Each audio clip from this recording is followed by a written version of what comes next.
تفتكر لما نقولك إن في طفل صغير قدر يوصل لقمة الشطرنج وبيتحدى الكمبيوترات هتصدق؟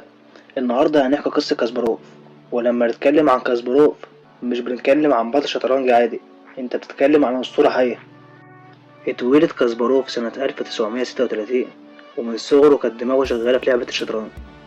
دخل مدرسة الشطرنج بتاعت بوتفينيك ودي في الاتحاد السوفيتي. دي المدرسة اللي بتخرج أبطال، ومش أي أبطال، بتخرج أبطال محترفين في الشطرنج. وفي سنة 1980 وهو عنده 17 سنة بقى أستاذ دولي كبير، أو زي ما بنقول جراند ماستر. بس المجد الحقيقي جه في سنة 1985 لما لعب ضد كاربوف وكسبه وبقى أصغر بطل عالم في التاريخ.